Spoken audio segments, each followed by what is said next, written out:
할렐루야. 우리 한번 옆에 계신 분들, 앞뒤 계신 분들 반갑게 인사하겠습니다. 참 잘 오셨습니다. 에어컨을 좀 켜두니까 조금 난 것 같네요. 우리가 이 땅을 살아가는 성도들이 가장 많이 고민하는 게 있다면 바로 이런 것일 겁니다. 이런 질문, 이런 의문이겠죠. 하나님께 속한 사람들이 세상에 속한 사람들보다 더 힘들게 사는 것 같다. 악인들은 떵떵거리면서 저렇게 잘 살고 있는데 왜 나는 이렇게 힘겹게 사는 것일까? 이런 의문이죠. 하나님은 안 계셔. 이 정도까지는 아니더라도 왜 그렇게 기도를 내가 간절하게 오랫동안 했는데도 하나님은 이 상황을 바꿔주시지 않는 것일까? 하나님이 좀 이런 생각, 일부러 나를 힘들게 하시는 것은 아닐까? 아니, 내가 이렇게 힘들어하는 것을 보실 거 아니야. 저 위에서 보시면서 이렇게 팔짱 딱 끼고 그냥 어떻게 하나 이렇게 그냥 지켜보시는 것이 아닐까? 이런 하나님의 어떤 선하심과 하나님의 신실하심에 대한 의심이 생길 때가 있습니다. 저는 이런 적이 많았습니다. 오랫동안 해결되지 않는 문제로 인해서 너무 괴로우니까 생각이 자꾸 꼬리에 꼬리를 물어서 여기까지 미치게 되는 거예요. 하나님 왜 그러실까? 나만 보면, 그리고 내 상황만 보면 좀 참을 수 있겠는데 문제는 뭐냐면 이게 상대적이잖아요. 사람이라는 게 나를 괴롭히는 사람, 나를 못 살게 구는 사람, 저 악한 사람, 지금 마음대로 사는 사람, 법도 안 지키고 사는 사람은 잘 살고 나보다 훨씬 더 복을 누리며 사는 것 같은 모습을 보면 막 속에서 막 화가 치밀어 올 때도 있습니다. 오늘 비유는 우리가 가진 이런 의문을 해소해 줄 수 있는 그런 말씀입니다. 오늘 비유는 일명 알곡과 가라지 비유라고 말하고요. 보통 가라지의 비유라고 말을 합니다. 성도가 복음을 잘 받아들여서 예수 그리스도를 믿고 그 믿음을 가지고 이 땅에서 정말 풍성하게 늘 감사가 넘치는 은혜로운 평화로운 삶을 사는 것은 아주 이상적인 삶입니다. 그것을 우리는 뭐라고 말합니까? 이 땅에서 하나님의 나라를 누리며 천국을 누리며 사는 것이다 라고 말합니다. 이렇게 말을 하는 거예요. 그런데 이런 천국 같은 삶에도 가라지와 같은 고난이 있고 가라지와 같은 어려움이 있다는 것이죠. 앞에서 말씀드린 것처럼 그런 현실이 우리를 가장 성도를 힘들게 만드는 거예요. 예수 믿어도 사업이 망합니다. 예수 잘 믿는데도 병이 들기도 하고요. 또 신앙인들 중에서도 이혼을 하기도 하고 자녀들이 만사형통한 것도 아니고 늘 문제 속에서 살게 됩니다. 이상하죠? 이상해요. 이상한 일입니다. 예수 잘 믿어서 행복하게 살고 우리가 행복한 모습만 나타나면 자 봐라 나를 봐라 신앙생활 잘하니까 이렇게 잘 살지 않냐 행복하지 않냐 이러면 전도할 때도 얼마나 좋아요. 나를 보세요. 이렇게 전도할 수 있잖아요. 근데 그게 하나님께도 그렇게 나쁜 일은 아닐 텐데 이상하게도 성도는 말씀대로 산다고 하면서 힘들게 살고 반대로 악한 사람들은 승승장구하는 겁니다. 그런 모습을 볼 때마다 이게 뭔가 왜 이런 신앙생활을 해야 하는가 이런 의문을 품게 됩니다. 그럼 그렇죠? 네. 여러분은 안 그러실 줄 알았어요. 여러분들은 모범생이시고요. 네, 늘 안 그러시더라고요. 근데 저는요, 정말 지금까지 살아오면서 이런 생각, 이런 의문, 이런 고민, 이런 생각들을 너무 많이 했습니다. 아니, 하나님, 제가 목회하겠다고 이렇게 잘 참고 다른 길로 갔다가도 돌아오고 직장 생활하다가도 돌아오고 그렇게 어렵게 사는데도 끝까지 그냥 신학대학원 가려고 졸업하고 막 공부하고 했는데 좀 잘 좀 되게 해주시지. 그러면 이렇게까지 열심히 살아왔는데 좀 잘 좀 되게 해주시지. 왜 이렇게 또 이 신학의 길을 들어섰는데도 힘들게 하십니까? 아니 정말 주님을 위해서 목숨 걸겠다고 했던 목사가 잘 되면 이거 하나님께도 유익이 되는 거 아닙니까? 그렇잖아요. 왜 내가 잘 되면 하나님께도 유익이 있는데 왜 이러십니까? 이런 질문들. 뭐랄까 이 마음 깊은 곳에서 나오는 어떤 이 처절한 이 질문이었고요. 조금은 좀 당돌하게 따지는 그런 질문이었습니다. 의문이죠. 여러분 그런데 이게 우리가 살아가는 이 세상의 모습입니다. 이 세상이 이렇습니다. 근데 이것은 오늘날만 그랬던 것이 아니라 예수님이 계셨던 그 당시에도 그랬습니다. 메시아이신 예수님께서 오셔서 이 땅에서 가장 처음에 복음을 전하신 내용이 뭐예요? 회개하라, 천국이 가까이 왔느니라. 하나님의 나라가 임했다, 천국이 임했다, 이렇게 선포를 하셨어요. 하나님의 나라가 이루어졌다는 선언을 하셨습니다. 자, 이 예수님의, 이 메시아의 선포를 들은 유대인들은 이제 우리가 그동안 오랫동안 기다려왔던 메시아가 이 땅에 오셨으니까 이 세상에, 또 이스라엘 안에 이제는 좀 뭔가 획기적인 변혁이 있을 것이라는 기대감을 가지고 있었습니다. 그래서 이제 메시아가 오셨으니까 의인들과 악인들 사이에 즉각적인 어떤 구분과 즉각적인 심판이 이루어질 것이라고 생각을 했습니다. 그런데 예수님이 천국이 왔다라고 선언을 하신 이후에도 그들이 보기에는 세상의 모습은 그렇게 달라지지 않았고 이전과 비슷하게 흘러갔던 것입니다. 이게 뭔가 하나님의 나라가 임했는데 왜 이렇게 똑같은가? 왜 이렇게 암울하고 비참한 우리의 현실은 바뀌지 않았고 우리를 지배하고 있는 저 악한 이 로마인들, 저 죄인들은 저렇게 멀쩡하게 살아가고 있는 것인가? 이것이 당시 유대인들이 가지고 있었던 의문이었습니다. 그럼 이 의문은 지금 우리가 가지고 있는 의문과 다르지 않습니다. 이런 사람들에게 오늘 이 비유는 아주 중요한 교훈을 주는 것입니다. 그렇다, 하나님의 나라는 실제로, 하나님의 나라가 임하면 실제로 의인과 악인의 구분을 가져온다. 그런데 그렇게 나뉘는 것은 지금이 아니라 최후에 일어나게 된다. 그때까지는 의인과 악인이 함께 공존하며 살아가게 된다라는 것이 오늘 이 비유의 기본적인 내용입니다. 여러분, 이 내용 기억하시면서 오늘 이 비유를 한번 살펴보도록 하겠습니다. 먼저 예수님은 천국은 좋은 씨를 자기 밭에 뿌린 사람과 같다라고 말씀하십니다. 천국은 좋은 씨를 자기 밭에 뿌린 사람과 같다. 자, 분명히 좋은 씨를 뿌렸다고 말씀하고 있습니다. 좋은 씨를 뿌렸는데 문제가 생긴 겁니다. 문제는 뭐예요? 원수가 사람들이 잘 때 와서 몰래 가라지를 그 씨 위에 덧뿌리고 갔습니다. 아무도 몰랐어요. 그래서 아무도 몰랐습니다. 그런데 언제 알게 되었습니까?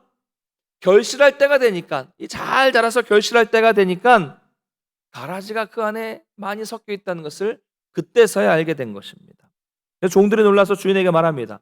주여, 좋은 씨를 뿌렸는데 가라지가 생겼어요. 이거 어디서 난 것일까요? 주인은 이렇게 말합니다. 28절을 한번 읽어보겠습니다. 같이 읽겠습니다. 시작. 주인이 이르되 원수가 이렇게 하였구나. 종들이 말하되 그러면 우리가 가서 이것을 뽑기를 원하시나이까. 아멘. 자, 뭐라고 말합니까? 원수가 이렇게 하였구나. 여러분, 이 말씀을 통해서 우리가 알 수 있는 사실 한 가지는 전에 말씀드린 것처럼 원수, 즉 악한 세력은 여전히 존재하고 있다는 것입니다. 그렇죠? 지금 이 시간에도 악한 세력은 있습니다.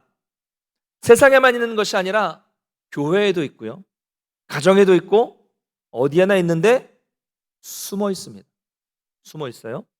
그래서 티나지 않게 몰래 저와 여러분의 삶의 자리에 몰래 가라지를 덧붙이고 있는 거예요. 원수는 있다는 거죠. 또 한 가지, 오늘 본문을 보면 주인은 이 일을 누가 한 일인지를 알고 있었다는 것에 우리가 주목해 볼 필요가 있습니다. 원수가 이렇게 하였구나. 가라지를 보고 나서 하는 얘기는 이거 원수가 한 일이구나 아셨다는 거예요. 여러분, 우리도 이것을 분별할 수 있어야 됩니다. 저와 여러분의 삶에 갑자기 막 분노가 치밀고 갑자기 미워하는 마음이 생기고 관계가 깨지고 이런 가라지가 생긴 것을 보면서 이건 저 사람의 문제가 아니라 원수가 지금 날 이렇게 만들고 있구나. 이것을 깨닫고 분별할 줄 알아야 됩니다. 문제를 알아야, 문제의 원인을 알아야 그 문제를 극복할 수 있기 때문입니다. 자, 여기서 잠깐 오늘 우리는 말씀의 좀 뒷부분을 가서 이 37절 이후에 나타나는 이 비유를 예수님이 직접 해석해 주신 장면을 좀 살펴보도록 하겠습니다. 자, 그 내용들을 하나하나 정리해 주시는데요. 짧게 제가 정리해 보면 이렇습니다.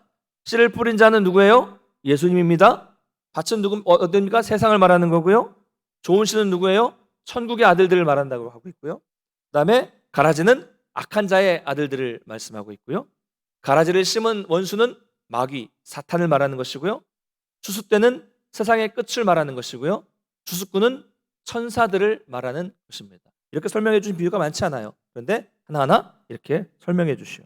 이렇게 이해하면 더 쉽죠? 자, 내용은 쉬워요. 뿌렸는데 가라지가 있었다. 뭐 이런 내용이잖아요.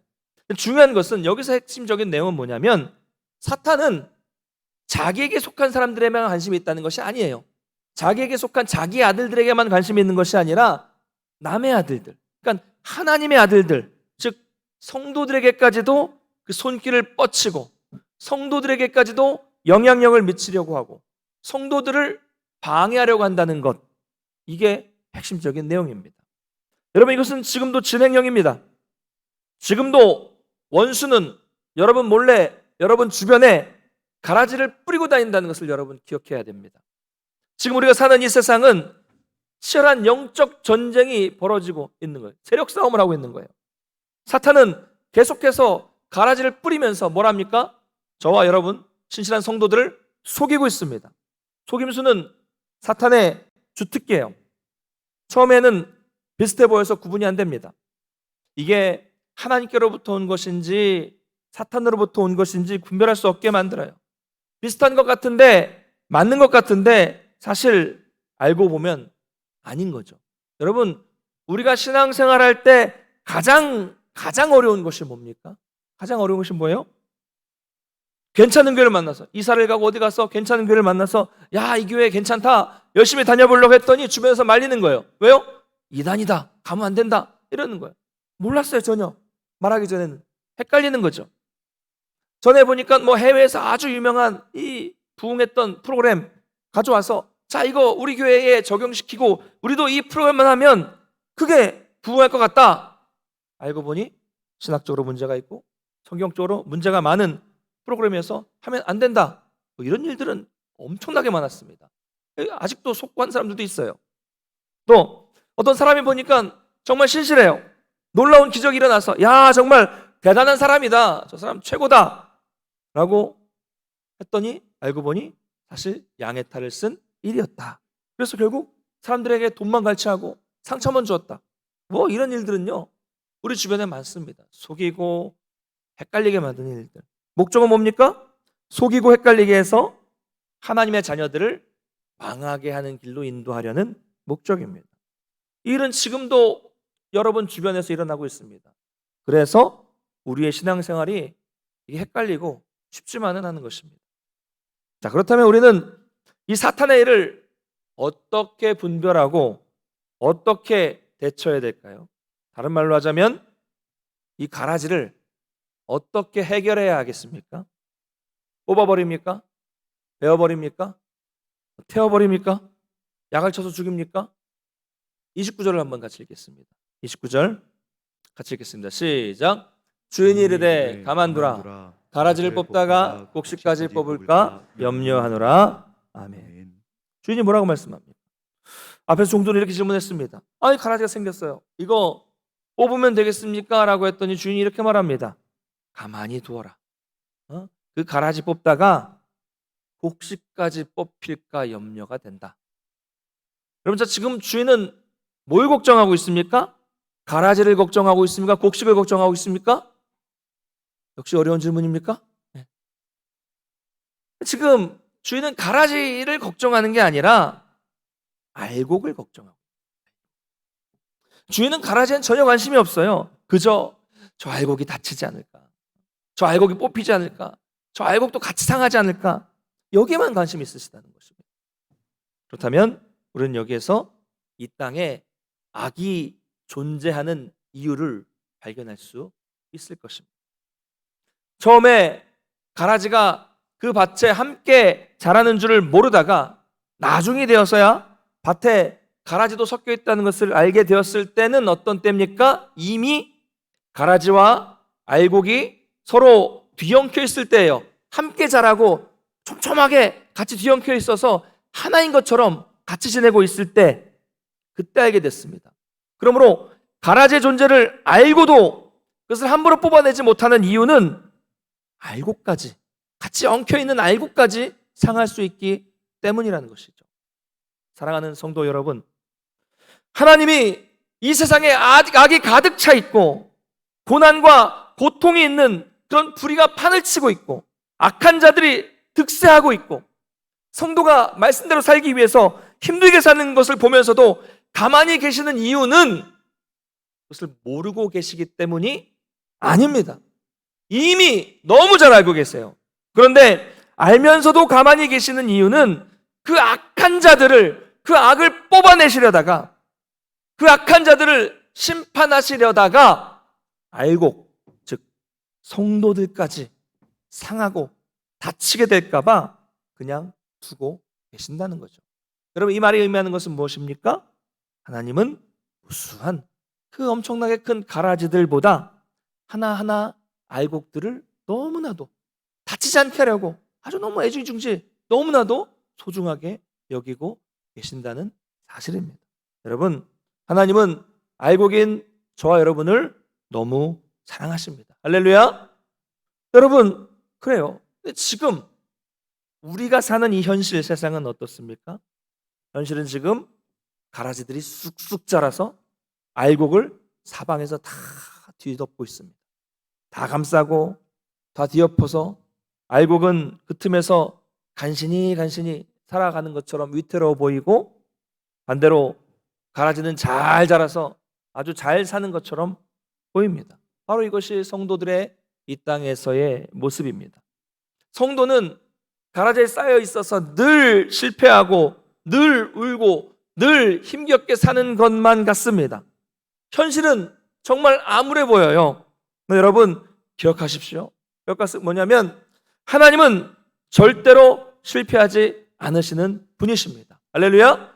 하나님은 절대로 실수하지 않으십니다. 말씀하신 대로 반드시 이루시는 분이 하나님이십니다. 여러분, 이것을 믿으시면 돼요. 이것을 믿으시면 어떤 상황, 에워싸는 그런 상황이 생길지라도 우리는 이겨낼 수 있는 것이죠. 여러분, 이 말씀에 대해서는 우리는 구약 성경에 나오는, 창세기에 나오는 요셉의 이야기를 좀 주목해 볼 필요가 있습니다. 왜 요셉일까요? 요셉의 많은 이야기는 다 아시니까 좀 생략하겠습니다만은, 요셉은 어린 시절 형들의 질투로 인해서 노예로 팔려갔습니다. 자, 청소년 시절 10대였어요. 그의 인생은 여기 계시는 그 누구보다도 가장 끔찍한 인생을 살았습니다. 사실 요셉에게 무슨 야망이 있었습니까? 거대한 나라에 뭐가 되겠다는 야망이 있었습니까? 없었어요. 어린 시절 요셉은 그냥 아버지의 사랑을 좀 더 받았던 어린아이였을 뿐입니다. 그 한 것은 그냥 꿈을 꾸었을 뿐이에요. 그러면 여러분, 요셉이 꾼 꿈, 자기 마음대로 꿨습니까? 아니죠. 여러분 중에 꿈을 마음대로 꾸시는 분이 계세요? 꿈속에서 막 세상을 휘젓고 다니고 막 마음대로 꿈을 마음대로 꾸는 분이 계십니까? 안 계시죠? 계실지도 모르겠지만 저는요, 막 꿈만 꾸면 막 쫓겨요. 쫓긴 일이 생기면 도망가야 돼요. 막 뛰어가는데 늪에 빠져가지고 못 뛰어가요. 그리고 막 나를 죽이러 누가 오는데 막 뛰어가는데 늘 제자리인 거예요. 속이 터집니다. 꿈속에서 제 마음대로 되는 게 하나도 없어요. 저만 그럽니까? 예? 요셉은 어떻습니까? 형들 볕단이 자기 볕단에게 절하는 꿈을 꿨던 거. 또 하나는 하늘의 해와 별, 아빠 엄마, 그리고 11별들이, 형제들이 자기 별에게 절하는 꿈을 꾼 거. 그게 다예요. 자기가 원해서 꾼 게 아니죠. 어떤 야망이 있어서 꾼 게 아니죠.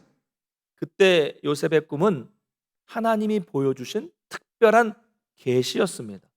근데 어린 요셉이 알 리가 없죠. 그러니까 너무 꿈이 선명하고 신기해서 부모님께 말한 거예요. 아빠, 나 이런 꿈 꿨어. 여러분, 애들이 얘기하잖아요. 형, 나 이런 꿈 꿨어. 이게 뭐지? 왜 그러지? 근데 요셉은 몰랐지만 그 내용을 이해한 형들은 화가 난 거죠. 화가 났습니다. 그래서 요셉을 팔게 됩니다. 그로 인해서 요셉의 인생은 그 청소년 시절에는 온통 가라지로 뒤덮이고 말았습니다. 요셉이 힘이 있습니까? 능력이 있습니까? 재력이 있습니까? 어린 나이에 아무것도 없어요. 아무 준비도 없이 아무것도 없이 그냥 종으로 팔려갑니다. 그런데 13년 정도 지나서 30살이 되었을 때 그는 당시 최고의 강대국인 애굽, 이집트의 최고의 자리, 총리에 오르게 됩니다. 여러분 30이면 지금 너무 어린 나이잖아요. 그런데 최고의 강대국인 애굽의 총리가 되었고, 더 중요한 건 그 총리의 일을 감당할 수 있는 능력과 지혜가 생겼다는 겁니다. 10여 년 동안. 자, 여러분 궁금하지 않으세요? 그러면 온통 종으로 팔려가면서 가라지가 뒤덮고 있었던 요셉의 인생에 언제 그런 능력과 언제 그런 지혜가 생기게 된 것일까요? 언제 그랬을까요? 생각해 보십시오. 요셉은 그냥 어릴 때 자기도 모르는 사이에 팔려갔어요. 팔려가다 보니까 이집트의 애굽의 높은 사람 시위대장의 집에 하인으로 또 가게 되었고, 거기서 또 억울한 누명을 쓰고 왕의 제수들이 갇히는, 그 고관들이 갇히는 그 정치 수용소에 감옥으로 가게 되었습니다. 자, 여러분 이런 암울한 인생이 어디 있습니까? 팔리고 노예가 되고 또 하지도 않는 일 때문에 억울하게 누명을 쓰고 온통 가라지를 덮어쓴 인생이 그의 청소년 시기였다는 거죠. 청년 시기였습니다. 그런데 놀랍게도 그 가라지를 완전히 덮어쓴 고난의 과정을 통해서 요셉은 지혜를 배우고 큰 능력을 갖추게 되었다는 겁니다. 뭐 그가 그 팔려갔을 때 믿음이 좋았다, 알 수 없어요. 성경은 그런 말 하지 않습니다. 모릅니다. 뭔가를 잘해서, 뭐 꿈 해몽 잘못해서 잘해서 총리가 됐습니까? 꿈 잘 해몽한다고 총리가 됩니까? 말도 안 되죠. 그냥 다 하나님이 해주신 거예요. 단 하나 있었습니다. 그가 한 것이라고는 그 끔찍한 가라지를 덮어쓴 환경에서도 자기에게 주어진 삶을 포기하지 않고 자포자기하지 않고 그냥 최선을 다해서 하루하루 살았을 뿐입니다. 이것만큼 우리가 성경을 통해서 유추할 수 있습니다. 왜요? 한번 생각해 보십시오. 노예상인에게 팔려갑니다. 그러면 처음엔 그 어린 나이에 얼마나 울었을까? 막 울고 막 며칠 그렇게 하다가 이제 어쩔 수 없다는 걸 알면 뭐 이제 어느 정도 이제 수긍을 하게 되겠죠. 그러면 이 노예 상인들과 먼 길을 가게 됩니다. 먼 길을 가게 되면 여러 노예들이 있었을 거예요. 그러면 그 중에서도 쓸만해 보이니까, 그 중에서도 보니까 여러 노예들 중에서도 성실하고 충성스럽고 자기 맡은 일을 잘 하니까 시위대장, 높은 사람의 집에 팔려가게 된 거 아니겠습니까? 그렇죠? 그리고 이 시위대장 보디발 장군의 집으로 팔려가서도 하인으로 살서 보니까 똑똑한 거예요. 성실한 거예요. 주인에게 칭송스러운 겁니다. 그러니까 그 집 전체를 관장하는 총무로 하인을 삼지 않았겠습니까? 누명을 쓰고 옥에 갇혔습니다. 갇혔을 때에도 그 감옥에서도 하는 행동을 보니까 지혜롭고 충성스럽고 잘 하니까 감옥 안에서 왕의 최측근들, 술 맡은 관원, 떡 굽는 관원의 수종을 들게 된 것이죠. 그래서 그는 그 과정에서 애굽의 경제를 배우고 애굽의 정치를 배우고 하나하나 배워나가면서 준비될 수 있었던 것입니다. 이 모든 과정을 통해서 하나님은 그를 높이 세워주신 것이죠. 아니 목사님, 차라리 그냥 팔려가지도 않고 그런 누명 안 쓰는 게 낫죠. 억울하게. 이건 뭐 병도 주시고 약도 주시는 하나님이십니까? 뭐 이렇게 생각하시는 분들 계셨죠? 몇 분 계셨을 겁니다. 네, 그렇게 생각할 수 있습니다. 저도 늘 그런 불만이 많았어요. 그러나 여러분 한번 생각해 보십시오.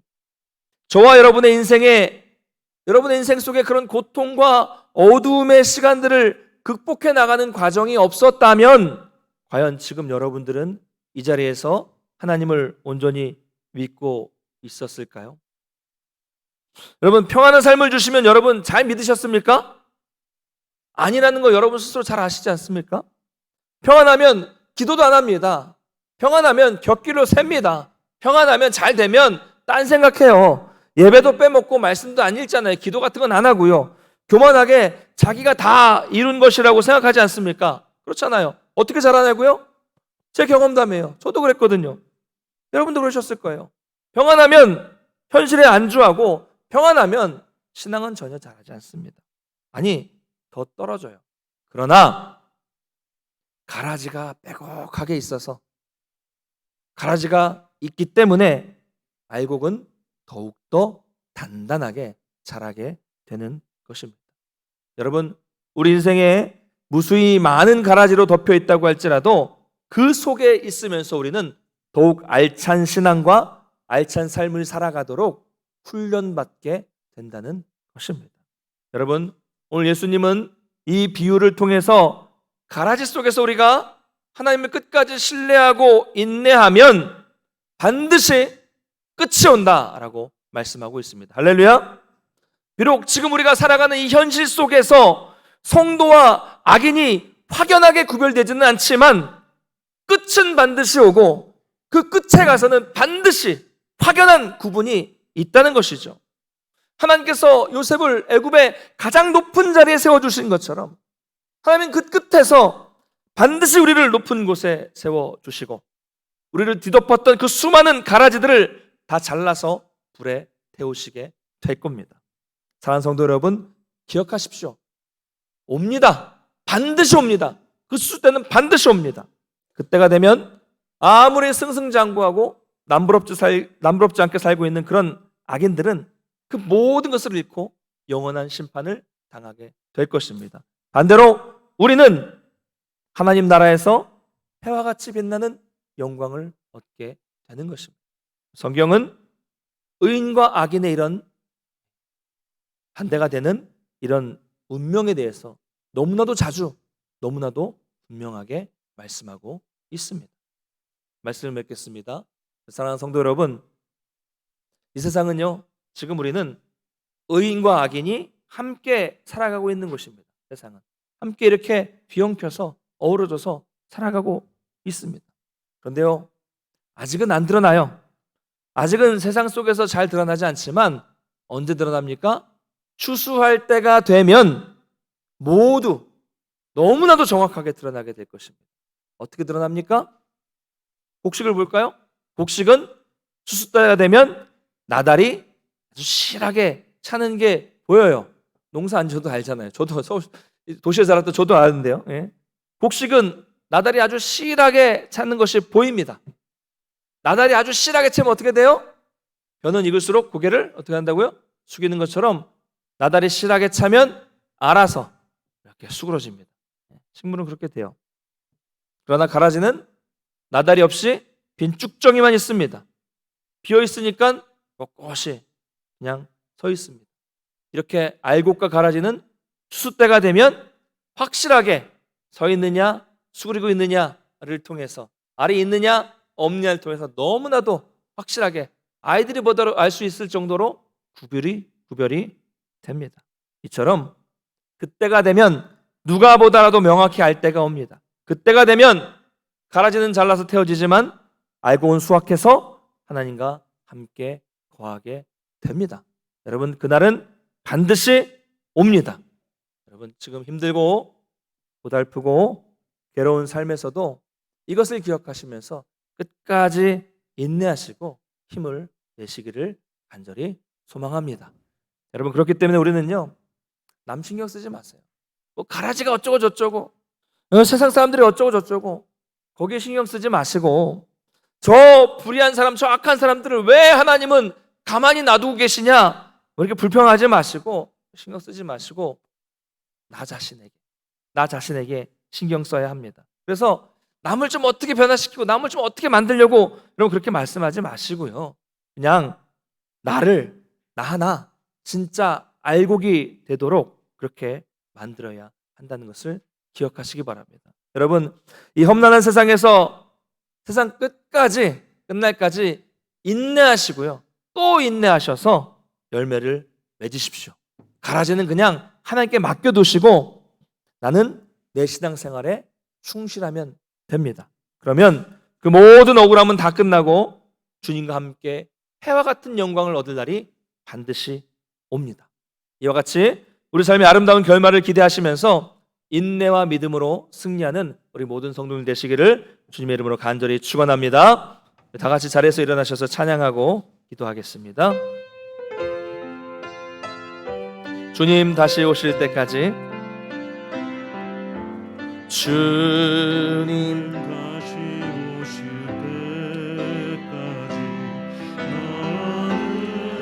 때까지 이 길을 가리라.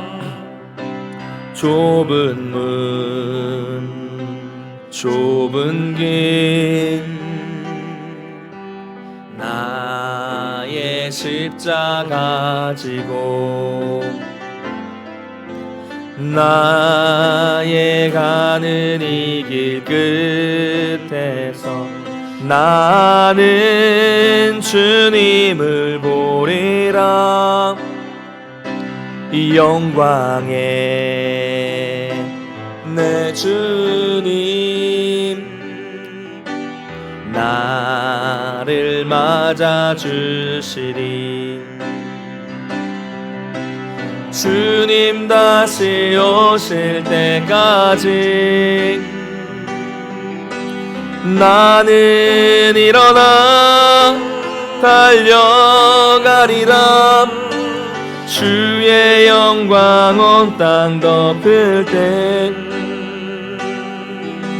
나는 일어나 노래하리. 내 사모하는 주님 온 세상 구주시라. 내 사모하는 주님 영광의 왕이시. 주님 다시 오실 때까지 나는 일어나. 주님 다시 오실 때까지 나는 일어나 달려가리라. 주의 영광 온 땅 덮을 때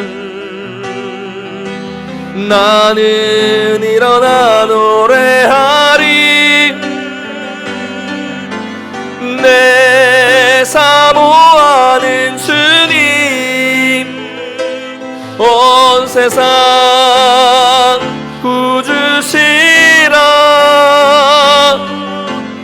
내 사모하는 주님 영광의 왕이시. 내 사모하는 주님 내 사모하는 주님 온 세상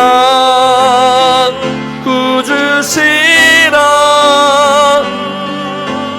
내 사모하는 주님 영광의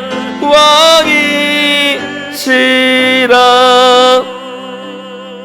사랑하는 성도 여러분, 우리가 말씀을 기억하면서 함께 기도하길 원합니다.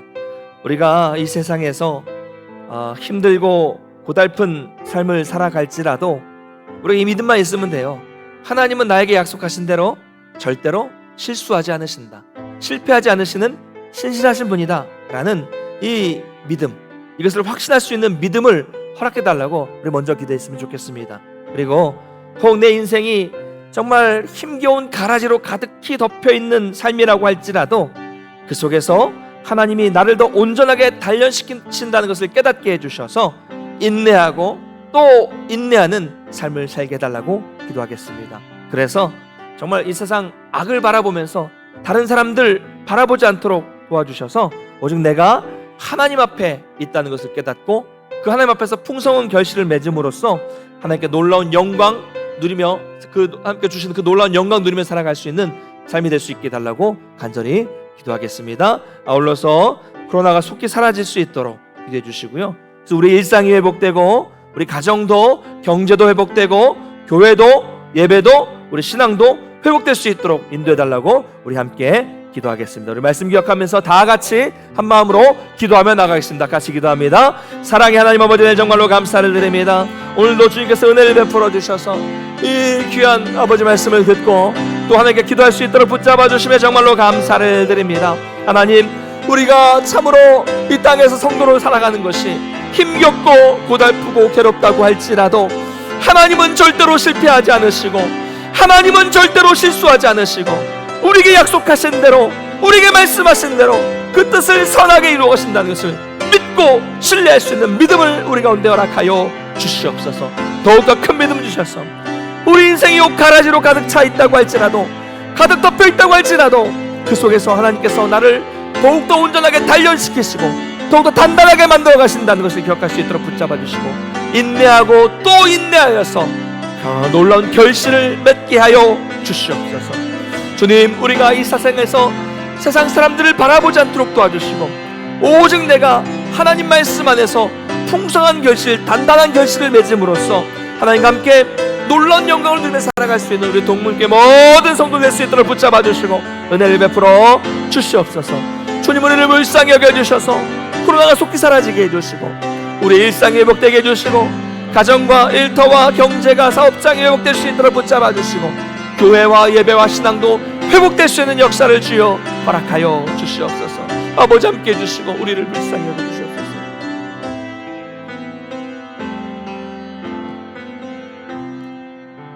참 좋으신 하나님 아버지, 은혜를 감사를 드립니다. 오늘 말씀을 주시고 은혜 베풀어 주시며 정말로 감사를 드립니다. 우리가 이 험한 세상, 괴롭고 힘겨운 삶을 살아갈지라도, 가라지로 가득 덮여 있는 삶을 살아갈지라도 하나님은 우리에게 말씀하신 대로 절대로 실패하지 않으시고 절대로 실수하지 않으시고 말씀하신 대로 약속을 지키시는 신실한 하나님이시라는 이 믿음, 가질 수 있는 믿음을 우리 가운데 허락하여 주시옵소서. 그래서 우리가 가라지가 있다고 할지라도 그 속에서 하나님은 나를 더욱더 단단하게, 더욱더 정말 단련시키신다는 것을 깨닫게 해주셔서 인내하고 또 인내하여서 이 땅에서 놀라운 열매를 맺는 삶을 살 수 있도록 도와주셔서 우리가 하나님과 함께 동행하는 놀라운 영광을 누리는 복된 삶을 살 수 있도록 우리 모든 성도님들 붙잡아 주시고 큰 믿음 허락해 주시옵소서. 바라옵기는 주님, 우리를 불쌍히 여겨주셔서 속히 우리를 오랫동안 괴롭혔던 이 코로나가 사라지게 해주셔서 우리의 일상이 회복되고 우리의 가정도, 경제도, 사업장도 회복될 수 있도록 도와주시고 우리 교회도, 예배도, 또 우리의 신앙도 회복될 수 있는 은혜를 우리 가운데 허락하여 주시옵소서. 육체적인 질병, 마음의 질병, 어려움 겪고 있는 성도들 주님 치유의 역사를 허락하여 주시고 경제적으로 어렵고 힘든 모든 성도들에게도 회복의 역사를 허락하여 주시고 항상 하나님과 동행하는 복된 삶이 될 수 있도록 우리 모든 성도들의 가정과 모든 일터와 생업과 건강을 지켜 보호해 주시옵소서. 돌아갑니다. 한 주간도 하나님 동행해 주시고 함께 하시고 은혜 베풀어 주셔서 다음 주에 만날 때도 또 기쁨으로 만날 수 있는 복된 한 주 될 수 있도록 주님 인도해 주시옵소서. 감사드리며 예수님의 이름으로 축복하며 기도드리옵나이다. 아멘.